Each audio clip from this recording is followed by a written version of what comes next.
Thank you so much for joining us. We'll be talking a little bit about stablecoins, Kinexys, what corporates are doing, and what JP Morgan is doing. Could you do a very brief intro, please, of yourself and the role that you're looking after at JP? I'm part of the Kinexys team at JP Morgan, and I'm based in London. Fantastic. So we spoke recently about what you guys do on the Kinexys side. You have some pretty big names in from the corporate world. Recently joined a couple of big names from the world of digital assets and liquidity providers. So what would you say is the attraction from BMW's point of view, for example? In general, I think global corporates are interested in moving their liquidity across the globe, and the current constraints of traditional finance are related to batch processing and traditional cutoffs and reliance on traditional infrastructure. The fundamental need in the industry was for them to move money when money could otherwise not move. And that was possible when you had 24/7 rails. So if you take a large corporation who has a global business across the world, they have liquidity across the globe and they do need to move that efficiently or as efficiently as they can. There has always been a cap to the amount of efficiency one could gain out of that liquidity. But with solutions like Kinexys, there is more you can unlock in terms of what you can do with that liquidity. Obviously, when you have a global business, you then also have many currencies, and liquidity providers or large corporates who have these different needs in different currencies need their cash to be at the right place, at the right time, and most importantly, in the right currency. If you delivered Australian dollars in Singapore, might not be necessarily useful because the local application of the funds will be in Singapore dollars. So one of the things which has definitely been of interest for our clients as we grew the Kinexys ecosystem was for them to have the ability to also go across different currencies on a 24/7 basis. And hence we had our FX offering in place for quite some time, which enables large corporations, even financial institutions, fintechs, liquidity providers, digital asset players, etc., to have a single view of that liquidity without having to worry about different liquidity pools in different currencies. And different cutoff times, and because I get, my understanding is that one of the key benefits is that they don't have to worry about, when central banks are open on the other side of the world and when they can move funds across, right? So have you guys quantified the sort of benefits, the impact of this, or is it just something that, corporates are kind of telling you that is useful for them? It's definitely quantified, and when we go out there and talk about 24/7 FX, seasoned corporate treasurers ask very specific questions. What do you mean by 24/7, etc.? We can take a couple of examples. For example, if you have Australian dollars sitting in Australia, trying to get that into, let's say, Europe, a global treasurer loses a day every day with Australia, because by the time you decide to move the money from Australia into Europe, the day's already crossed. It's already the next calendar day. So one of the quote-unquote sayings in the treasury world is with Australia, you lose a day every day, which means if you have to convert your Aussie dollars in Australia into Great British Pound or euros into Europe, the cutoff time is around 4 p.m. Sydney time, generally across the traditional rails. With solutions like Kinexys, our clients are able to do that till true end of day Sydney time, which is 11:59 p.m. Sydney time, technically. Something normal hours in Europe. Correct. Otherwise, 4 p.m. Sydney time was already 6 a.m. London time. So by the time you've come in, you've already lost a day. Yeah. But with solutions like Kinexys, our clients get at least 8 hours every day across these currency pairs.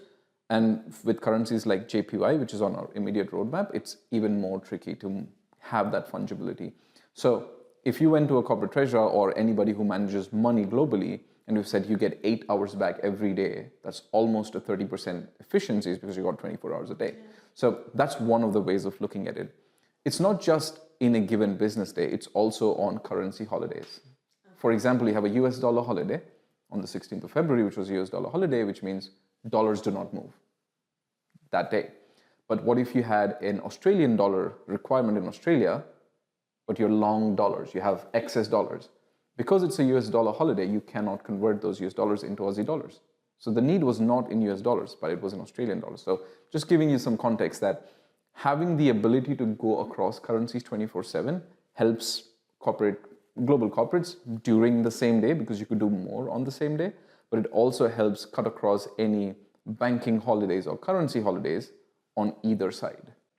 So can you sort of talk us through how it actually happens? Like, what is it that's kind of new in terms of, technology, or what, why this couldn't happen, for example, with electronic money?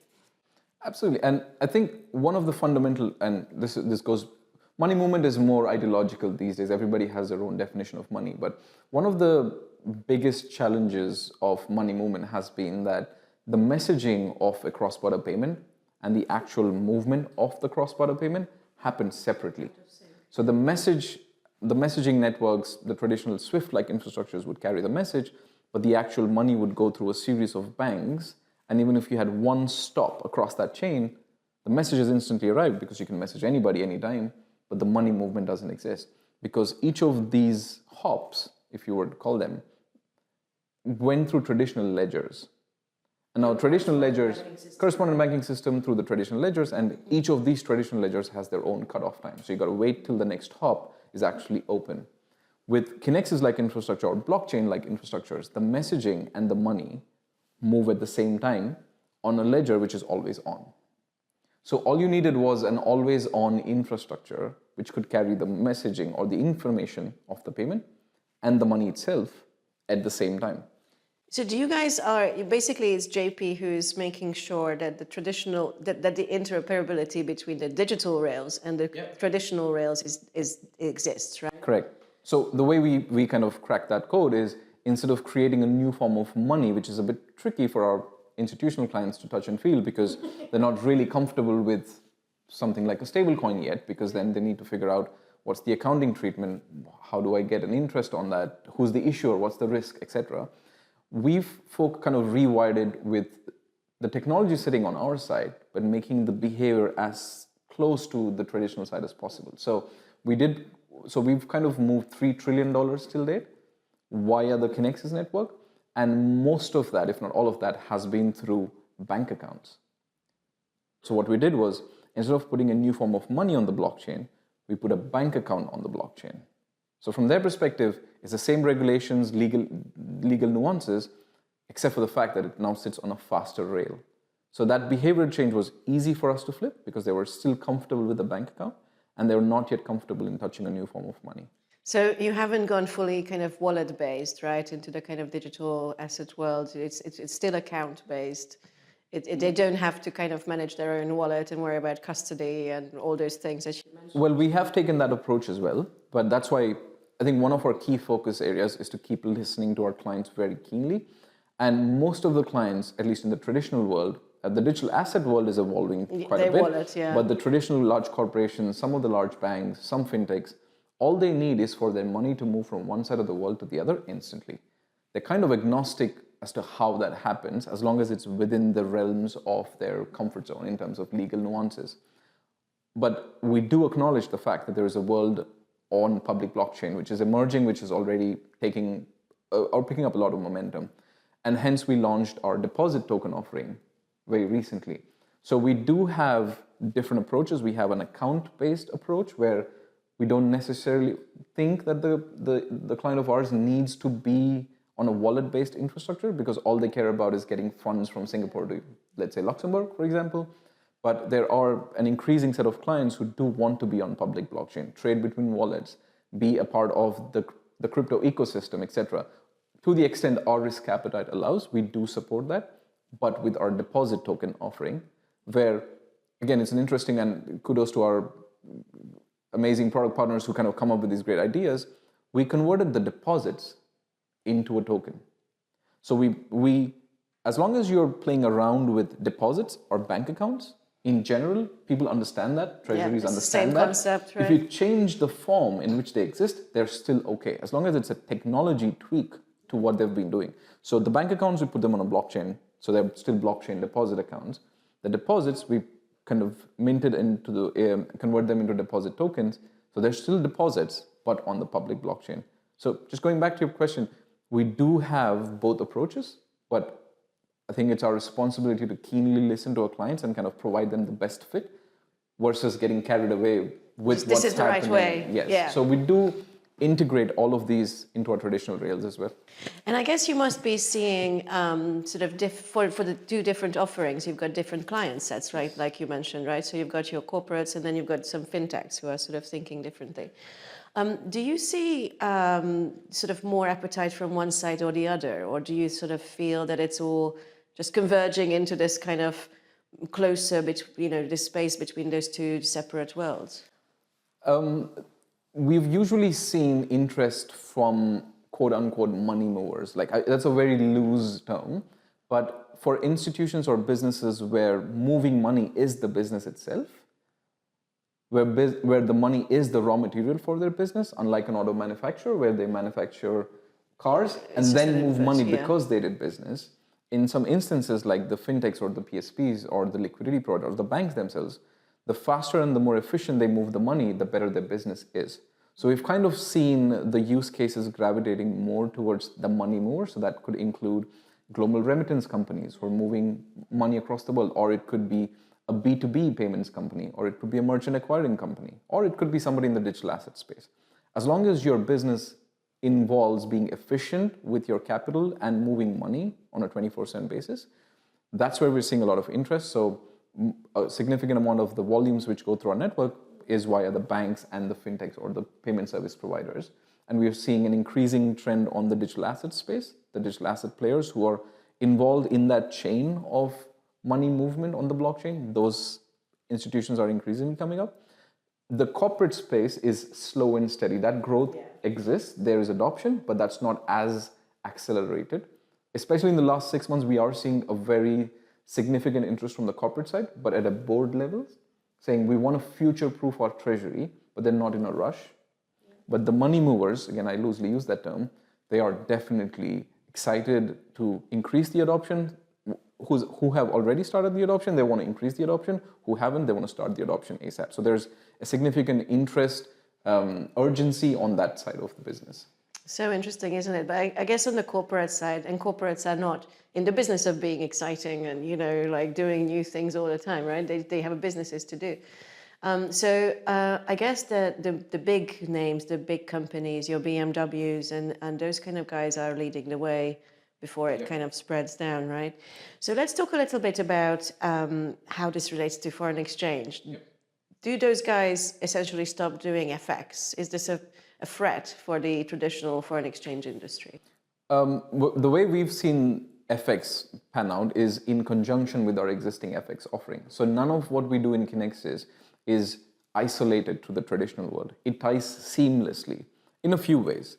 When you have somebody dealing with FX, let's say on the platforms like Kinexys, there's a few things which are important for the user. One, what's the channel through which I do this FX? We've replicated that in line with the traditional world. What's the source of this FX liquidity? Usually it's the markets business in an organization. So we've kept that constant as well. Except for the rails, the user experience and the way you deal with FX is the same. All they now have is an expanded window to do that FX. We do not see, at least personally, I do not see how that is a threat to an existing business. Again, if you're a bank, I think you end up working closely with your markets division anyway. But for somebody whose business is just an FX provider outside, there might be more, I would say, more considerations. But for a bank like us, we do have, for Kinexys to be successful in terms of FX, or Kinexys-like solutions to be successful in terms of FX within banks, I think they need to merge seamlessly with the traditional world. If not anything, they could enable more business versus actually cannibalize if you do it the right way. Yeah, you have more opening hours, more business, right? Potentially. Because now clients are saying, my money does more with this bank. It does 30% more business with this bank versus with another bank. Again, I'm talking on behalf of banks. Then in a good way for banks who offer products like Kinexys, which on a 24/7 basis, it's a net new avenue for you to get bigger wallet share. In a world of shrinking margins in general, you probably expand your wallet share. So we've always seen Kinexys-like products as an enabler to our existing businesses versus a threat. Yeah. Well, I guess if you sort of think about, how liquid and how big traditional FX markets are, it's hard to argue that going on chain is going to be a better solution, right? Do you see that happening though, so sort of gradually? Do you sort of see some evolution in terms of on chain foreign exchange being the future? There's definitely signs in the industry that there might be some green shoots in that direction. But to your point, given the size of the existing industry, I think it'll be very difficult to gravitate a meaningful proportion to the on-chain world. But of course, the reason why the whole world is talking about on-chain movement and on-chain FX is because that's a relevant theme. I think there might be a situation where there's a prolonged state of coexistence before things actually start tipping over to the other side. But in the foreseeable future, I think the industry has to find a way for these two to seamlessly operate behind the scenes, because end of day, all clients want is to move money from one currency to the other instantly, cheaply, or efficiently on a 24/7 basis. And I think in a good way, the industry will be agnostic to how you do it, as long as you deliver that currency on the other side. Yeah, and I guess, for now, definitely it seems to be not just in FX, but more broadly in other asset classes, right? That you have price discovery off chain in traditional markets, and then you have some secondary market type thing happening on an on-chain world, and actually the settlement happening on chain. So it feels like that sort of connecting tissue is going to be very important. And so you guys are doing 4 or 5 currencies at the moment? We've expanded to 7. So we are live with dollars, euros, GBP, Hong Kong dollar, Aussie dollar, and Singapore dollar, along with CNY offshore, which is CNH. That affords our clients the ability to go across those currencies on a 24/7 basis and instantly. And the plan is, I guess, to have all the currencies available? Well, the idea is to keep listening to our clients as keenly as possible and also make sure that we are always adding net new value to our clients. The point being, if our existing markets FX offerings in general enable that capabilities already, then we won't be in a rush to enable those currencies. And the reason we chose these currencies are because most of the global trade happens in these currencies. There has been an interest for many other European currencies, African currencies, Latin American currencies, Asian currencies. But, well, like I said, for us, the objective is to very keenly listen to the industry.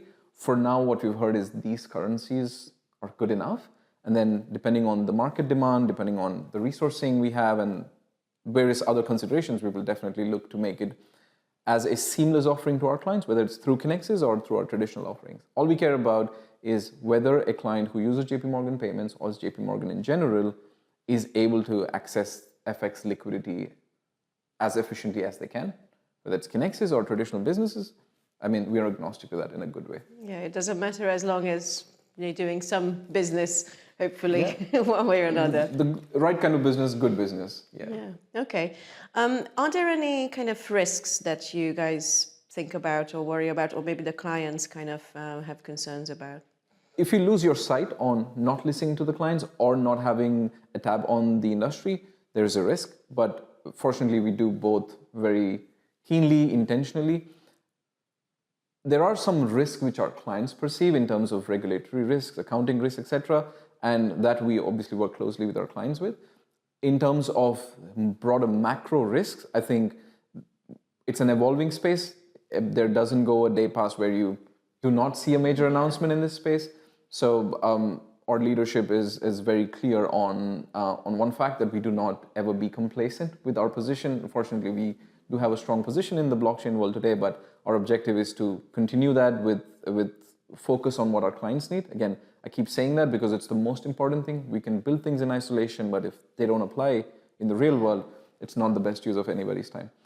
So from that perspective, as long as you're doing those things right and having a very clear view of your strategy, we should be able to mitigate risks, I would say. Yeah, and it feels like, the world is it's a different place this year than 2 years ago, right? So in terms of those kind of legal or accounting or, kind of regulatory sort of issues, it feels like they're becoming clearer and clearer every day. I think the direction of travel is pretty clear, right? Absolutely. Okay, well, is there anything else that you wanted to touch on today or you think would be interesting to mention in terms of the foreign exchange world and this offering? I mean, probably just revisiting what we just discussed, I think the most important thing for clients or institutions in general is to see how efficient their liquidity is across different currencies. And it's good for the industry to be aware of the fact that it's now possible. Previously, the industry was assuming that having 24/7 FX liquidity out of market hours or on currency holidays was not possible. That's what the industry assumed. But it's through solutions like Kinexys, I think it's important for the industry to be aware that your liquidity can be moved around the world 24/7 across different currencies without having to worry about daily cutoffs, weekends, public holidays, or currency holidays in general. But apart from that, I think it's an important thing to acknowledge that this space is fast evolving. And for all the institutions out there, building an organizational familiarity about this space by touching and feeling and using these products in the most safest or conservative way is also a good way to start. So I would definitely think that starting the journey on this technology is equally important than just being aware of that. Definitely. And do you think that there is a need for, sorry, I just thought of another question, but do you think there is a need for 24/7 execution as well? So would it make a difference if FX went from 24/5 to 24/7? Would it be necessary? Based on what we hear from the industry, yes, there is a need. But I think the one thing we also need to keep in mind is that while the markets have moved 24/7, the teams on the client side might not be available on a 24/7 basis. So you need to make sure that they do get the benefit of having a 24/7 offering without having to make their operations itself 24/7, because then that's counterintuitive and counterproductive.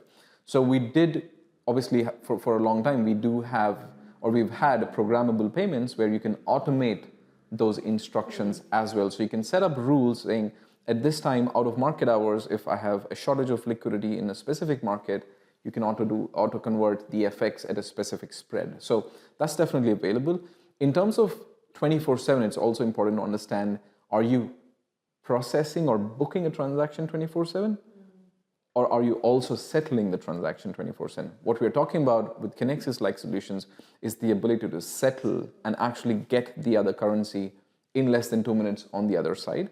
There is definitely a need because the market hours are different in different markets, and even if it's not 24/7, during the week there might be a currency holiday. So I think broadly put, the ability to have access to an FX liquidity source outside of traditional banking hours is key for any business. Now, how you define outside of traditional banking hours could be a weekend or an early morning or a late night, but the ability to have an alternative contingency rail to access FX liquidity is going to be key. While the reliance will primarily be on existing traditional rails, to have an alternative source of FX liquidity is, I think, definitely important for businesses. It's going to be super interesting to see how, things develop, especially with like this. It feels like there's more of a split between deliverable and kind of non-settled FX, right? So it's going to be interesting how and if that has an impact on market structure. But thank you so much. I'm not going to hold you up for any longer. Thank you very I much. really appreciate your time. Thank you for Likewise. joining us. Thank you very much.